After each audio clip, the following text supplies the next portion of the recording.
Policy Exchange's keynote event on the integrated review in the light of the Russo-Ukraine war. We've really got a fantastic panel for you today that require no introduction whatsoever. I'm asking our distinguished panel, because there are a great many of them, to confine their remarks to 4 to 5 minutes, which I will rigorously police.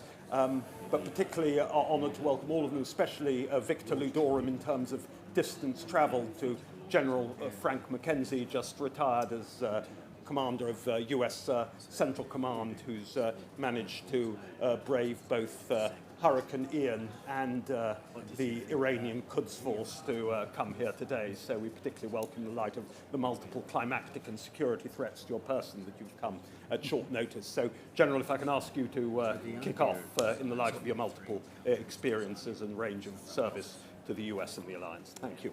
Thanks, Dean. I'm honored to be here today with the distinguished group on the platform.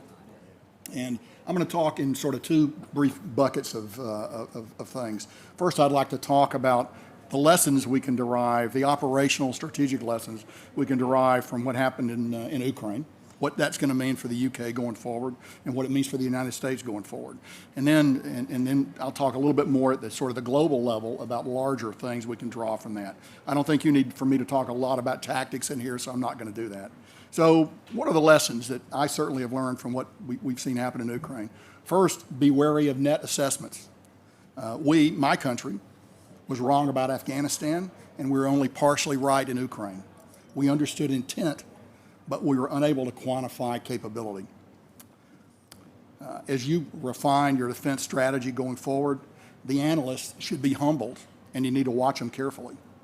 The platform, the forces that you create, can't be too narrowly focused. You have global responsibilities. Therefore, the forces that you build have got to be more than narrow boutique platforms. They have to be able to operate anywhere in the world. And I would cite, right now we're looking at Russia, we're looking at China, of course, but Iran is still out there and is very troublesome. And we need to be able to deal with them. The second point I would draw is very grim. I think nuclear war remains a very real tool for the Russians. They never gave up their fixation with nuclear weapons. We did after the end of the Cold War. We walked away from it. We weren't going to study it anymore. The Russians have never stopped studying it, and they're prepared to use those weapons. And I think we're in a period of very dangerous escalation right now, and we just need to realize that. So what does this mean? On the geostrategic level, on the global level, I think the importance of alliance structures has never been so clear and evident as it is today. This is our asymmetric advantage, and by our asymmetric advantage, I refer to our two nations, but also our NATO partners. And we must press it home if we're going to be successful. Related to that, and I think sort of linked to it, is the ability to allow threatened peoples to defend themselves. In the United States, we call that foreign internal defense. The combination of training, weapons, funding that allows threatened states to defend themselves against incursions by their neighbors. I think that's very important, and I would argue that's something you should consider as you look at the way your defense strategy is going to go forward. Finally, I'll close again just by saying the threat of nuclear escalation is very high, and as we look at these internal foreign defense platforms, as we arm nations that we want to support and defend, we're going to need to be very concerned and cautious about escalation control. We have a solid view of escalation control in the West. I just don't think the Russians have a solid view of escalation control. And I think they have never, ever bought into many of the concepts that we have about the use of nuclear weapons. My country particularly, since we're the only nation that's actually employed nuclear weapons in combat. The view to the East is very different, and we do ourselves no good if we ignore that view. Thank you very much.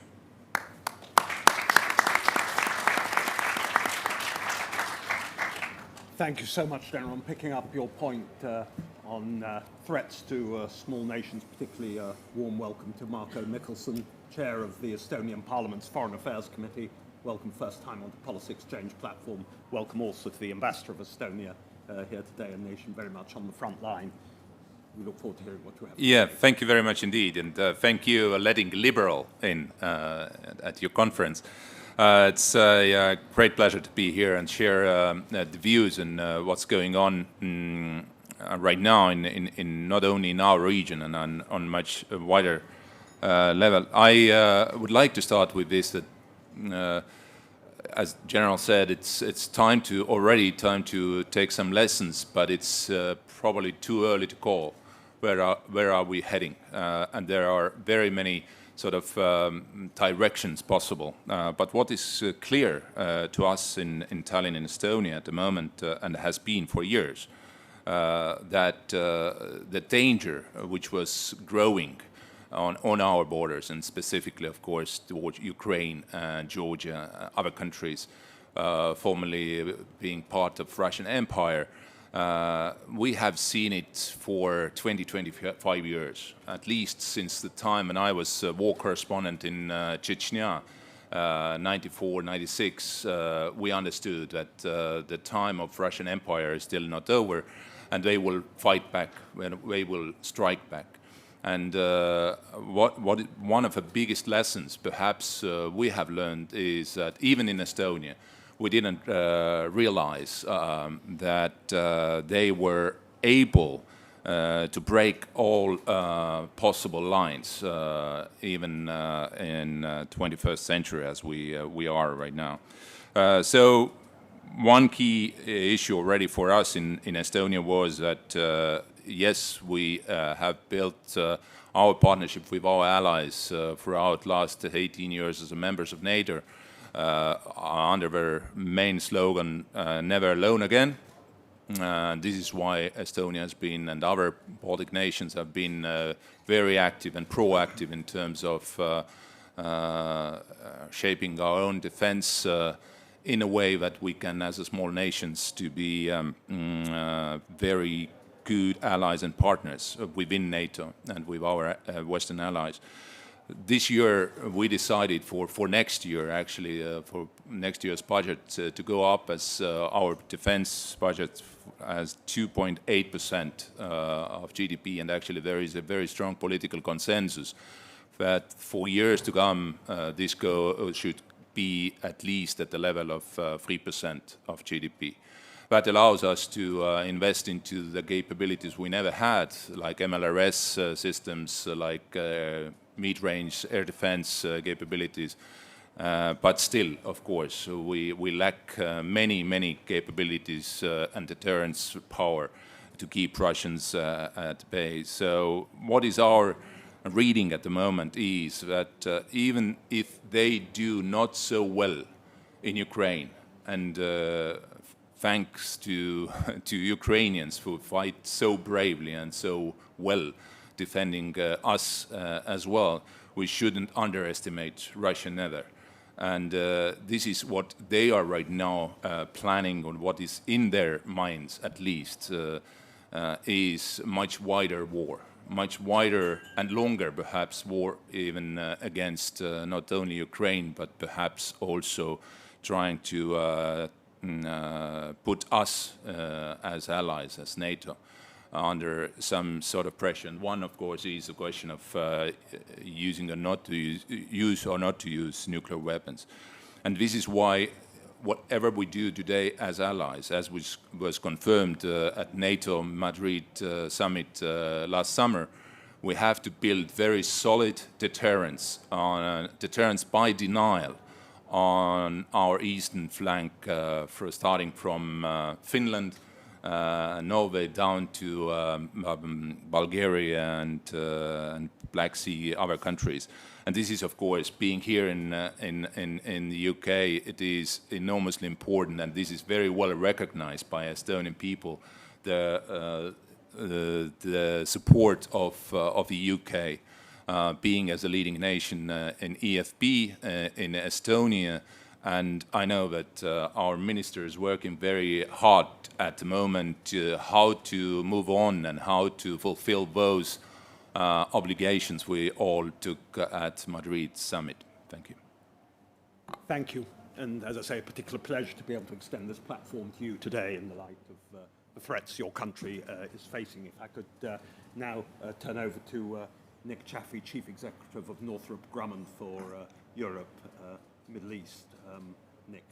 Thank you very much indeed. Thank you for the sponsorship. And very welcome here. It's our pleasure to sponsor. Let me just very quickly introduce Northrop Grumman. We're a slightly different defence company. Unlike most, we're actually a technology and solutions company very much focused on the defence sector. It means that our technologies underpin many of the UK's frontline assets, from the F-35 fighter to the E-7 Wedgetail to the Apache helicopter, even to our submarine fleet and indeed our cybersecurity solutions for the UK.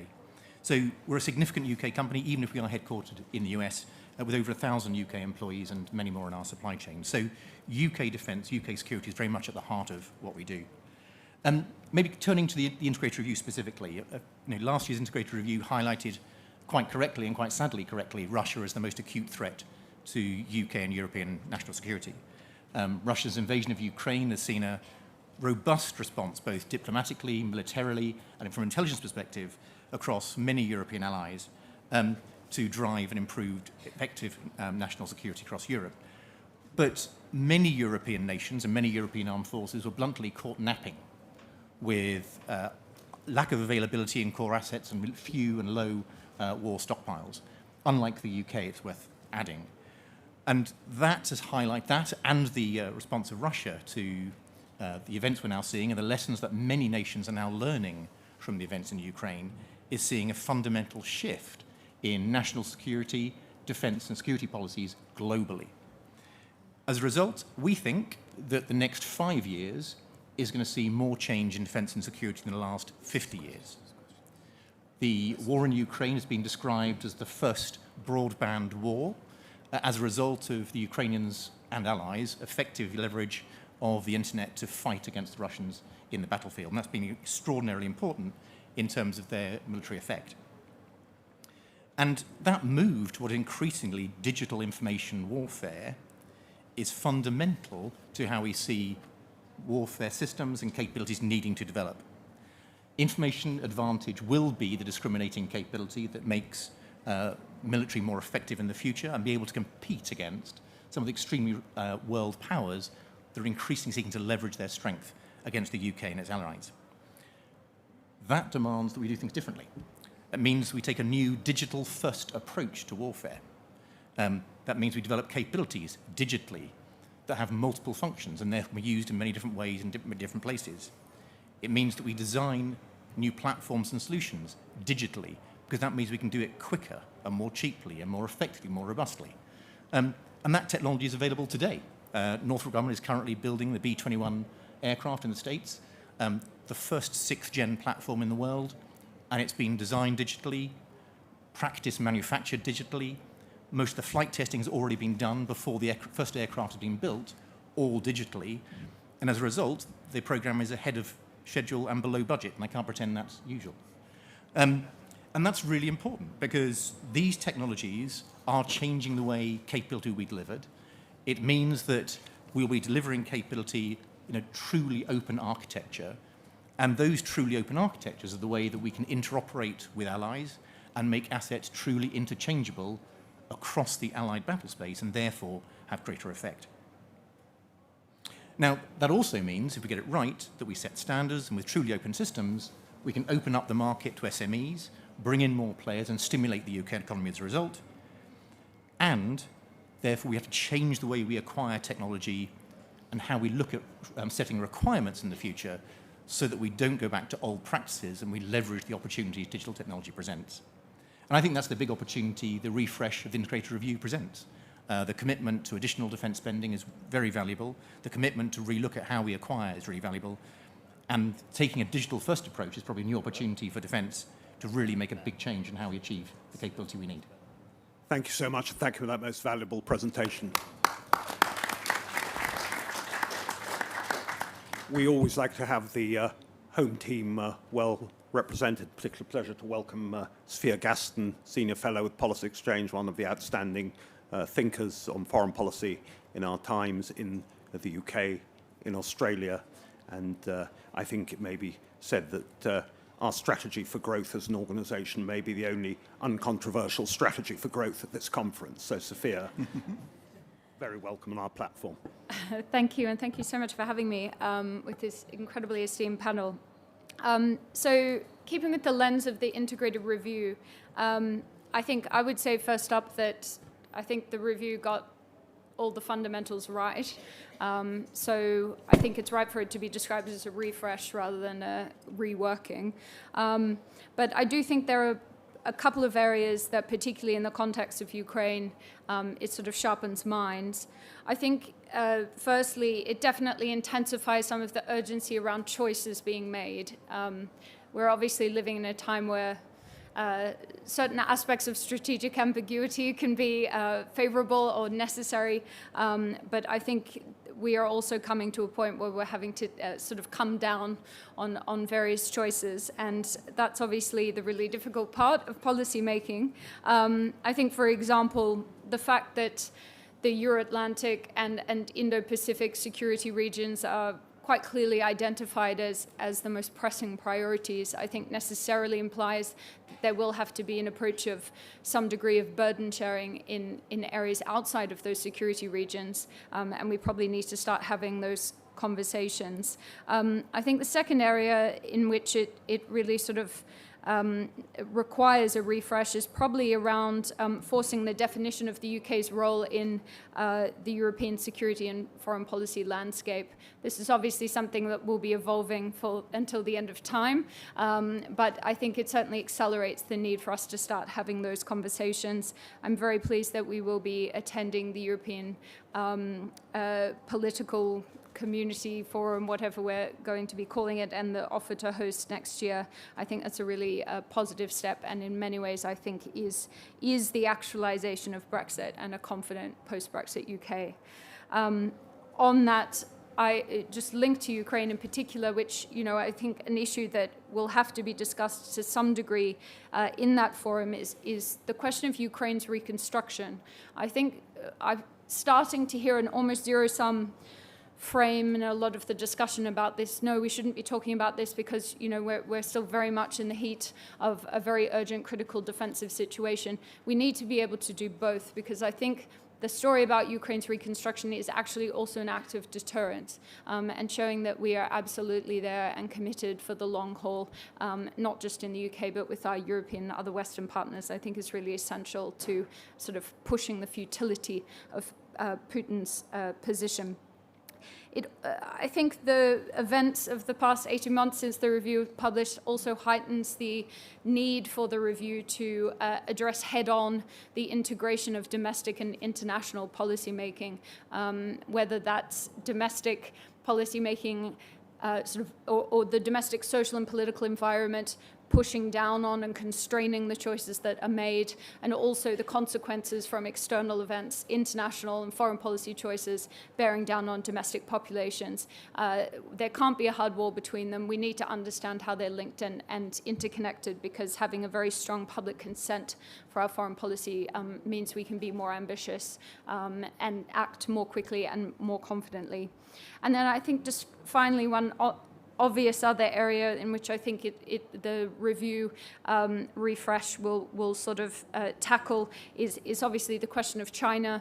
I won't go into much depth on that, but I would just say specifically related to the question of Ukraine's influence on the review, obviously the question about Taiwan, its sovereignty, and how the UK can contribute to a credible deterrence there. But also, you know, I think China to some degree was surprised to some extent in certain aspects of Putin's behavior, but they're incredibly adept at finding opportunities in situations. So I think we need to be thinking, what would the equivalent for us be of Russian gas in our questions about China and Taiwan. And while we are needing to be very urgent in how we respond to the current crisis, we also need to be making really steady preparations to strengthen our resilience with regards to the relationship with China. Thank you. Thank you, and thank you for that outstanding presentation. Great pleasure now to call upon...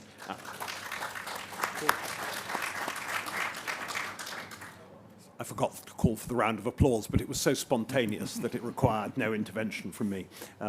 My great pleasure now to call upon Alexander Downer, who was, of course, as many of you know, longest-serving foreign minister in the history of the Commonwealth of Australia, an outstanding High Commissioner in London thereafter, and subsequently also outstanding Chair of Trustees of Policy Exchange, which he still is. We're delighted to have him here on a platform. Alexander. Well, thanks, Dean. We might just leave it at that then. What can I add here? It's that, in the first place, I thought the original integrated review was a very solid document, because it did promote this notion of global Britain, that the UK would be one of the lead countries of liberal democracies in upholding the rules-based international system around the world, and that it recognised, the integrated review recognised, that there had to be an appropriate degree of burden sharing. I mean, General, we can't just always leave it entirely to the Americans to carry the burden of these challenges. So since then, the Ukraine war has happened. With a revision of the integrated review, this would be my fervent hope, that there would be a recognition of the success of liberal democracies. And I don't use the term Western countries, because I would include countries like Japan and Australia, maybe the Republic of Korea, South Korea. There's some question mark here about India, but it's not as big a question mark in my view as many say. The extent to which these countries have come together in response to Putin's invasion of Ukraine, and the provision of equipment by the Americans and the British, but also by others, including Australia, to the Ukrainians to help them. It's been a solid achievement, and it shouldn't be underestimated. I think this has had quite an effect on thinking in other parts of the world, and most importantly in China, because after all, the rise of China is the world's most significant geopolitical issue.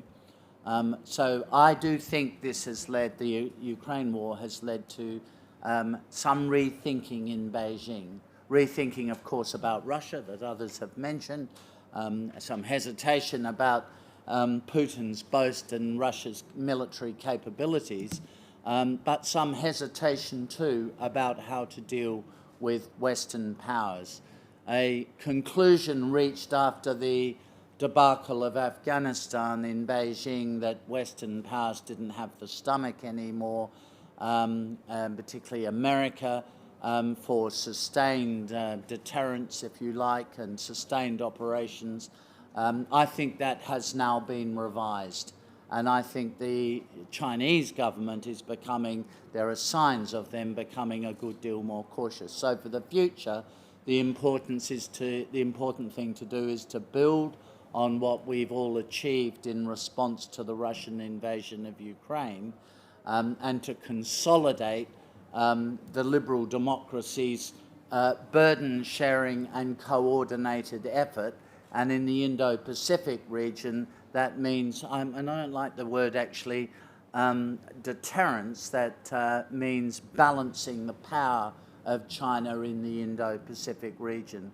So reinforcing the AUKUS agreement, the Australia, UK, US agreement on technology, and particularly submarines, reinforcing the UK as a permanent member of the United Nations Security Council has an ongoing role in contributing to the balance of power in the region, in the Indo-Pacific region, and reinforcing some of the existing and strengthening some of the existing regional mechanisms, such as the 5-power defence arrangements between the UK, Singapore, Malaysia, New Zealand and Australia, which I think has more potential than has been exploited. Well, I think you're pretty much on side with that, but it needs to be pushed. So, I mean, overall, what I wouldn't want to see is a revised integrated review concluding that because of Putin's behaviour, the UK should, after all, turn its back on the Indo-Pacific. I think it should reinforce what was called in the integrated review the tilt to the Indo-Pacific, make sure that integration and coordination of liberal democracies around the world is strengthened and consolidated. Thank you, Alexander.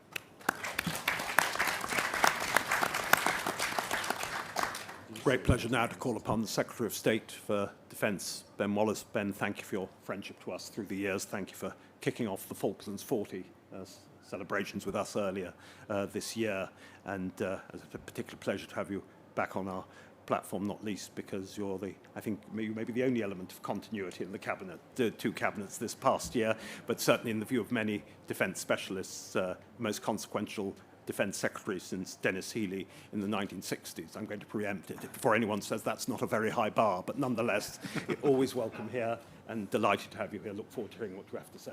Thank you. I think I'm also the only member of the cabinet who was in opposition once, so I think I know exactly, I know what people are gambling with. So, look, I'm not going to preempt the review of the integrated review, and in my position, I shouldn't be doing that. I think it's for us to listen to contributors like Sophie and others about what they think we should do to move on from. But I think the clear lessons of Ukraine, actually, some of us sort of warned previously.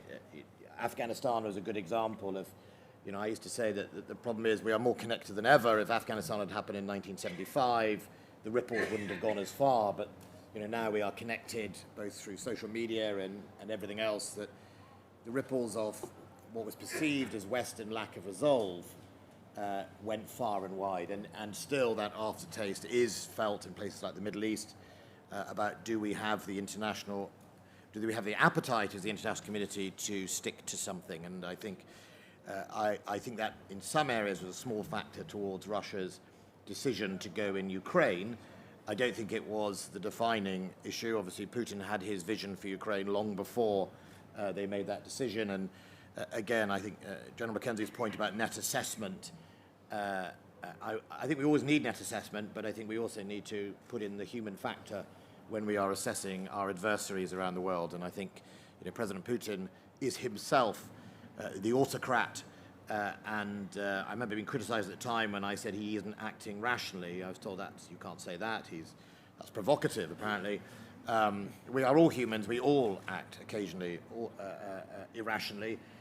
When you're in charge of a nuclear arsenal and you are the sole ruler of the country, as he's effectively set himself up to be, it's a much more bigger impact when you decide to behave irrationally. And I think for all the net assessment in the world, people were not prepared to just say, yes, but this is about the man, not just about the layering of evidence about whether he would do it. And many countries on Ukraine just said, well, it's irrational for him to invade. Why would he do it? It's illogical. Why would he do it? Well, we're not logical, rational people all the time, and therein lies where we are today. I think what I would say is Ukraine has done a very important thing. First of all, it is fighting for us, and we should not forget that. It is absolutely, those people are laying down their lives, not just for their freedoms, but for us, and that's why the international community, I think, recognizes that and comes together to deliberately support at huge scale the efforts to help them be victorious in their country. And it's done in a way that is calibrated. We started this conversation nearly over a year ago where people were umming and ahhing about putting in short-range anti-tank weapons. We're now in a place where we're debating about how many aeroplanes you give them and how many helicopters and tanks and long-range artillery. And the world has definitely moved on to assist them. But I think it's exposed us. The emperor has new clothes. The boy in the crowd has called out that all these Western armed forces that thought they could get away on 2% of GDP or less, who maintained for probably decades a sort of hollowed out structure that looked good on the surface, but underneath we didn't have the readiness, we didn't have the ammunition stocks, we didn't have the boring things that are so key to keeping the armed forces going, like dry docks and maintenance and all that stuff that frustrates us all when you're serving in the army and you're in a hollowed out unit, as most of my experience ever was, or indeed you want ship availability. You discover that when the savings came, they fell on the rather unglamorous out of sight, out of mind part of the defense budget. And we're not alone. The supply chains have dried up because precisely we were all living on sort of minimal stocks of ammunition. We didn't replace them. And I speak to my counterparts right across NATO, and there's a scrabble to resupply. So we have, in a sense, been exposed, but that's no bad thing. And 16 nations out of NATO's members have now committed to higher defence spending in order to start making up. Now, you can't do that overnight, but it's nevertheless the absolutely right direction. And I think that the question for the IR, for me, is, this is not a question of whether you should spend 3% of GDP by 2030. It's you can't afford not to spend 3% of GDP by 2030.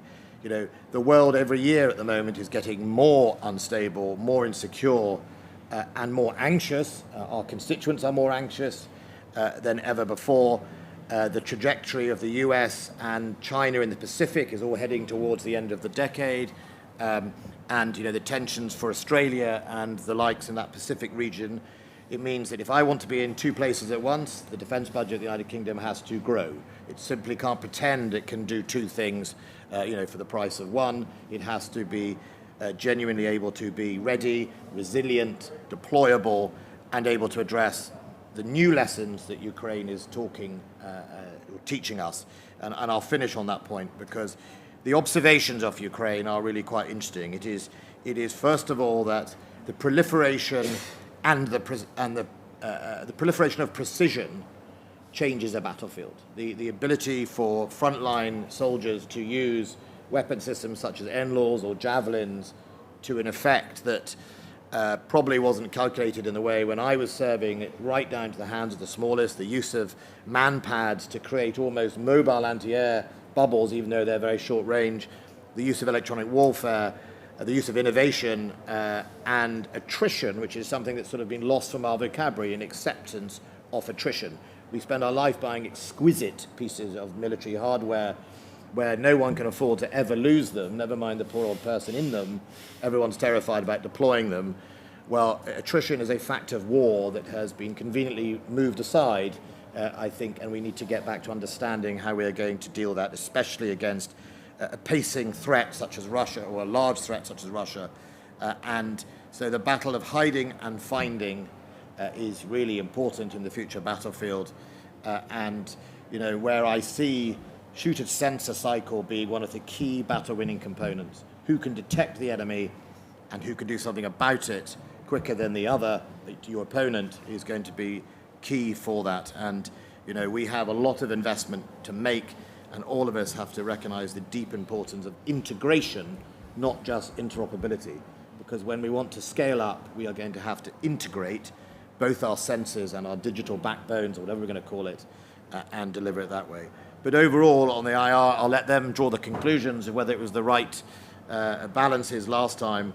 But I think, as Defence Secretary, I'd say whatever the IR comes up with, there's no such thing as a free lunch, right? So if the ambition of the government collectively is to do more in the Pacific, or more in the High North, or more, that's great, but it's got to come with a check attached. Now, I believe 3% of GDP, 2.5% of GDP by 2026 is the direction to travel, and we will be able to deliver for that something very important, and enable Britain to take its role as a permanent member of the Security Council, but also as a leader both within NATO, within Europe, and indeed further afield in the Pacific.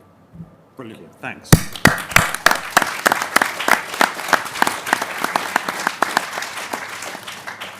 Okay, so I know a large number of questions, a short amount of time, and a large number of panelists, so I might take the question in threes, usual house rule, no question too outrageous, you just have to state your name and organisation first. Do I see? I imagine there'll be sort of rather a lot of questions. Let me just see. You have two gentlemen, there's a third one there, and there's a whole cluster of name and organisation, please. Thank you very much. Jack Richardson, Conservative Environment Network. So the integrated review had climate change and biodiversity losses as key threats to the UK. Obviously, the Ukraine war, very much primary objective right now. But the knock-on effects of the Ukraine war, high dependence on gas, the marginality of the amount of gas we can bring online, has brought that into sharper focus, and that's reflected in the energy security strategy.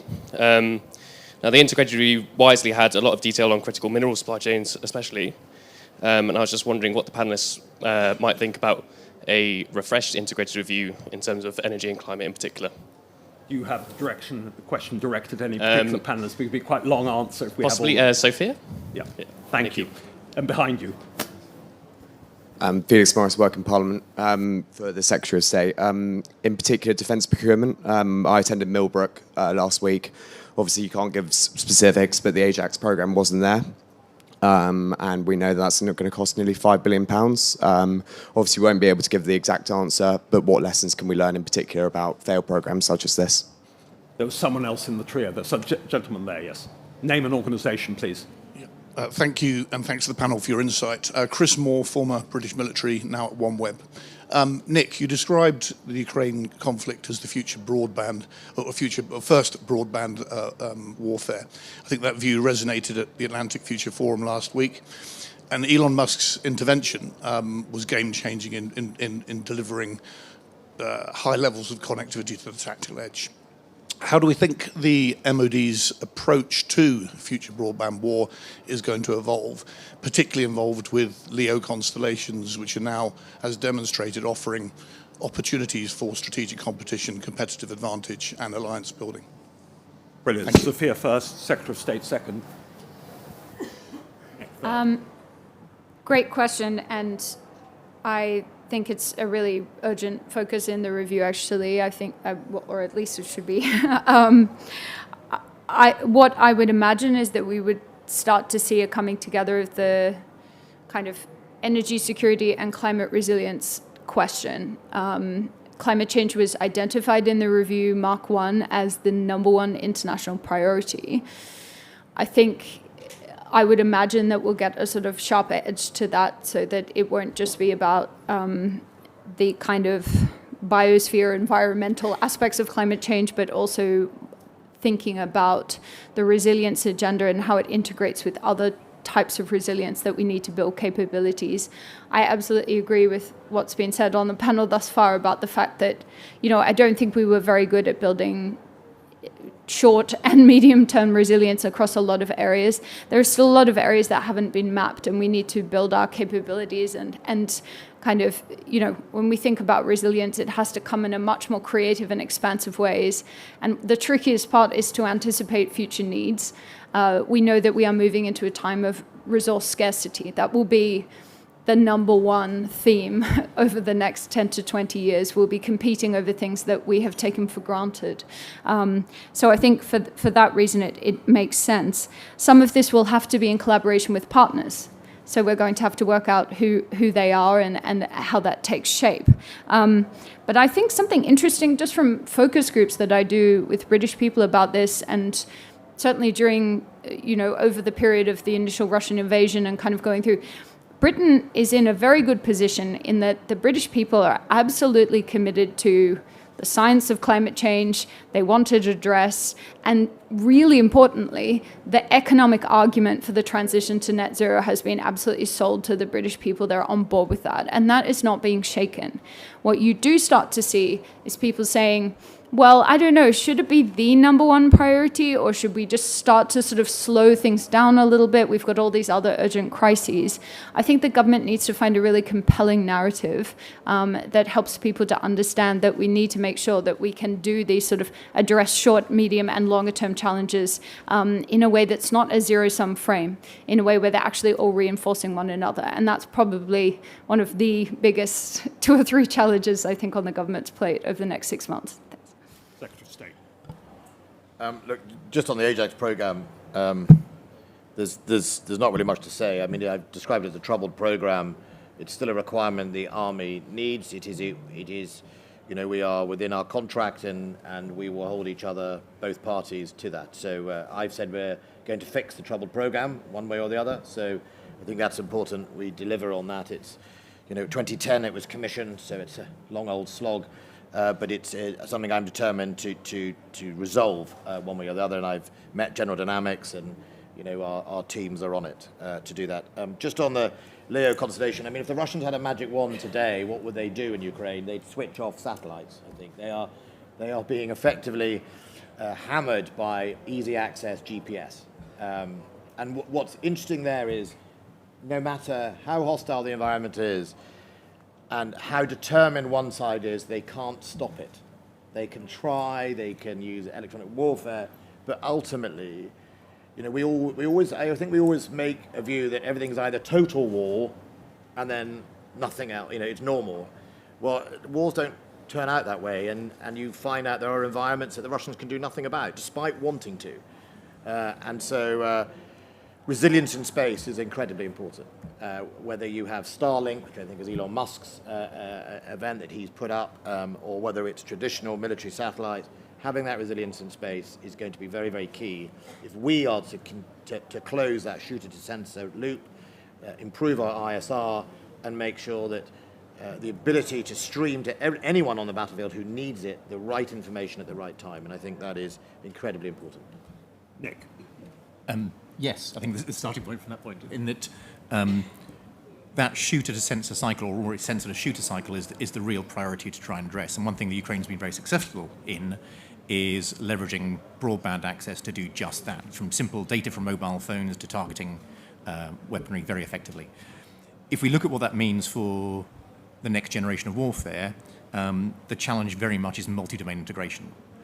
As the Secretary of State said, it's the priority and the ability to integrate data from space, from the air, from the surface, from the maritime environment, from the subsurface environment, to create and cohere and fuse a single rich picture which you can act upon.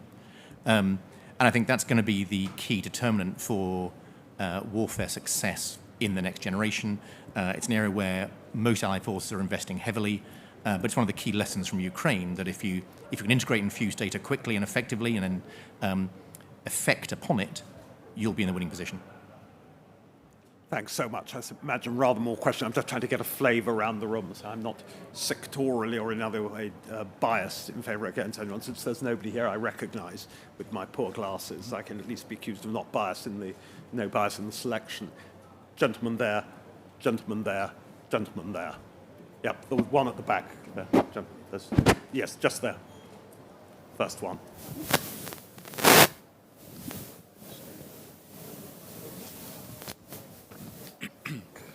I'm unencumbered now. Thank you. I'm Dorish Metterling. I'm not really in any organisation except I'm a councillor in Kensington, Chelsea. I'm pleased to hear that. Can you speak up a little? Just. I'm councillor in Kensington, Chelsea, in central London.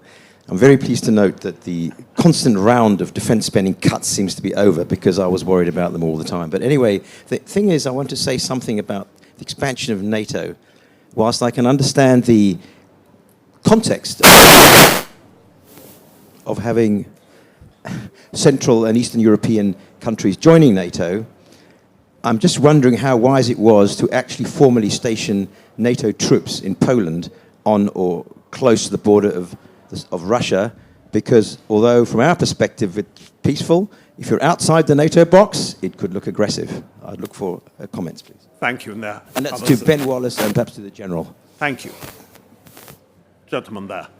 Name and organisation, please. Thank you, Ferenc Kumin, Hungarian ambassador to London. My question would be any of the experiences of the battlefield in Ukraine, would it change or would it have any effect on the review of the integrated review, if you like the more emphasis on artillery, like the failure of the main battle tanks, or all these kinds of things. So is there a new approach that strategically would change your understanding of what the future of warfare could look like based on these experiences? Thank you so much. Thank you. And there was someone else over there I saw had a question. Gentleman along there. Name and organisation, please. Yes. Thank you. John Geldard, Cumbrian farmer. I'd just like to put a slightly different context on it. Basically, I believe food is extremely delicate commodity in the world today. I've farmed for nearly 50 years through 5 government regimes. The first one, the 1947 Agriculture Act, to make sure we organise our country so we never starved again. I believe now that Putin is fighting the war with food and fuel, and that's a better option than nuclear, but it's quite influential and going to be. Sorry. Okay, thank you. I believe our Sorry, could you? What's your question, and for which of our panellists, if you don't mind coming, because we do have others. The question is right across the panel. Is our government paying as much attention to food security as it should be? I believe it's done a wonderful job on the energy situation, analysing it and looking at it, but I believe the train is coming down the track and the government hasn't quite recognised the challenge that is really coming, that people on the ground really understand. Thank you. And there was a gentleman there, I got the mic snatched away from him at the last second. Do you want to just wait till the microphone comes so we can hear you? James Cowan, I was a soldier and I run the Halo Trust, which is one of Britain's largest humanitarian organisations. I'd like to pick up on Sophia's question about reconstruction and the degree to which there was true integration, if at all, between the humanitarian sector and defence. I don't see enough of it. My own organisation is now heavily committed in Helmand and across the rest of Afghanistan. And we also have 800 people working in Ukraine today, but with very little coordination with the rest of British government. Thank you. And if I just add a fifth one, just exercising Chairman's discretion for a second, just question for General Mackenzie. Quick query for you, General. Obviously, I commend everyone here General Mackenzie's valedictory interview in The Atlantic with Robin Wright just before he left as CENTCOM, when the journalists took a tour with him, I think by helicopter, of the CENTCOM region, and just to reflect something on which I know was uppermost in your thoughts as you retired, the threat of Iran. And since we haven't asked you a question hitherto in this session, I just wonder, I know there were several other questions over there on that. Would you care to? Sure. So Iran, we're at a very interesting time in their development of a nuclear weapon. I would tell you, frankly, in 2015-16, I made the argument when I was the Director of Strategy, Plans and Policy on the Joint Staff that we needed to stay in the JICPOA. I felt the JICPOA, while a badly flawed agreement, was nonetheless one that put certain bounds on Iranian behavior and brought us together with a group of like-minded nations against Iran. We lost that when we walked away from the JICPOA. So I don't know where the negotiations are going to go right now. I do know that Iran seeks sanctions relief.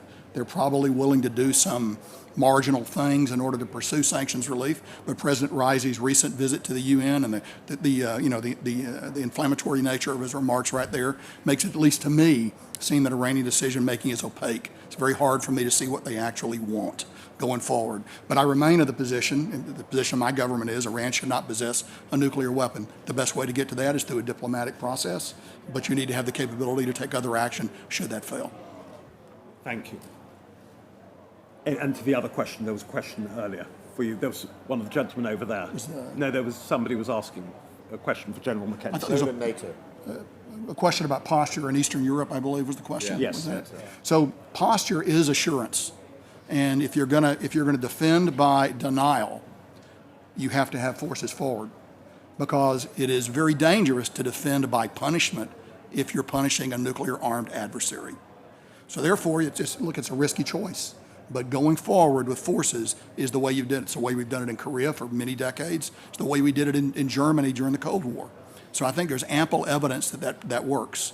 As to whether or not NATO expansion eastward is a political decision, and I'm certainly aware of all the pluses and minuses on that. But from a defense perspective, stationing forces forward makes eminent good sense against the foe that you have.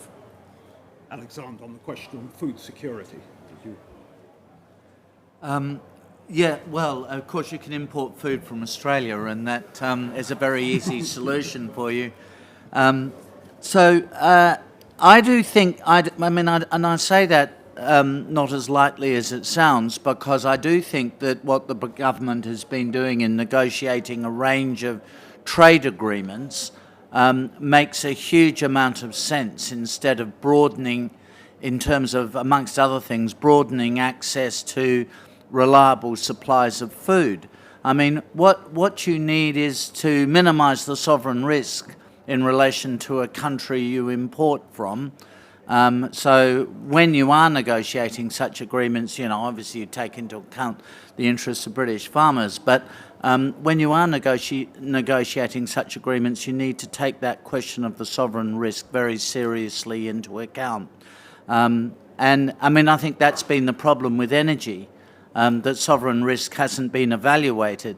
One of the interesting things about China's food security policy, and also its energy and other policies, resources policies, is that they do weigh up those sort of things. They invest very heavily in places that they perceive to be reliable sources of supplies, distinct from unreliable sources of supplies. So 40% of UK's food is imported.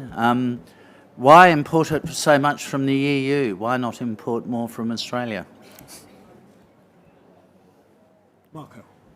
Yeah, just briefly, an honourable gentleman asked about why do we need Allied forces on eastern flank? Isn't it sort of escalatory step or not, as far as I understood from your point? I certainly agree what General said earlier. If we want to build the deterrence by denial, and we want, this was decision made by NATO allies at Madrid summit, and this is necessary at the moment, knowing what Russia is doing or planning, then without forward presence of Allied forces, not only in Poland, but also in Estonia, Latvia, Lithuania, is absolutely necessary. And we work very hardly with our allies, with UK as well, to have this presence, solid, rock-solid presence, as long as it is needed.